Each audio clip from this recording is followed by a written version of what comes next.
রাষ্ট্র, রাজনীতি, শাসন, প্রশাসন, সংস্কার এবং অর্থনৈতিক মুক্তির লক্ষ্যে বাংলাদেশের পক্ষের গণতান্ত্রিক রাজনৈতিক দলগুলোর উপস্থিতিতেই বাংলাদেশ জাতীয়তাবাদী দল ইতিমধ্যেই ৩১ দফা কর্মসূচি ঘোষণা করেছে।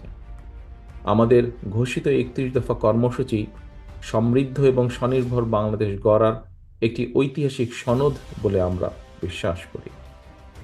ঘোষিত এই ৩১ দফা কর্মসূচির বাস্তবায়ন পরিকল্পনায় নৈতিক, মানসম্পন্ন, কর্মমুখী এবং প্রায়োগিক শিক্ষার উপরেও কিন্তু জোর দেওয়া হয়েছে।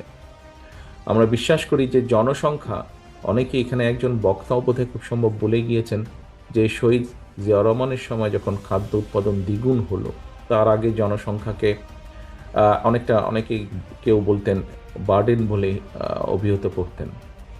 বাট আমরা মনে করি জনসংখ্যা কখনো অভিশাপ নয়, বরং এই জনসংখ্যাকে জনশক্তি তথা মানব সম্পদে যদি রূপান্তর করা যায়, তাহলে অবশ্যই একটি দেশের উন্নয়ন এবং সমৃদ্ধির জন্য জনসম্পদই কিন্তু হতে পারে সবচেয়ে সবচেয়ে বড় জনশক্তি।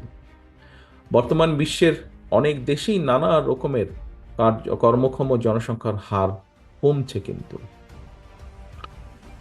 তবে দক্ষ কর্মী কিংবা শ্রমশক্তির চাহিদা বাড়ছে অন দি আদার সাইড।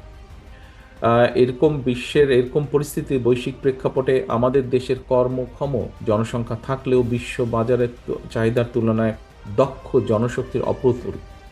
সুতরাং দেশে এবং বিশ্ব বাজারের চাহিদার প্রতি লক্ষ্য রেখে আমরা যদি বিভিন্ন ক্ষেত্রে দক্ষ শ্রমশক্তি কিংবা কর্মী গড়ে তুলতে পারি, এইটা কিন্তু আমাদের আরেকটা লক্ষ্য। অর্থাৎ আমাদের যে বিদেশে প্রায় এখন ১ কোটির মতন প্রবাসী আছেন, যারা প্রতিদিন সারাদিন পরিশ্রমের মাধ্যমে যে বৈদেশিক মুদ্রা পাঠাচ্ছেন, আমরা যদি এরকম আরও বহু মানুষকে যদি স্কিল লেবারে পরিণত করে বিদেশে পাঠাতে পারি, এটাও কিন্তু একটা বিশাল অর্জন হবে আমাদের।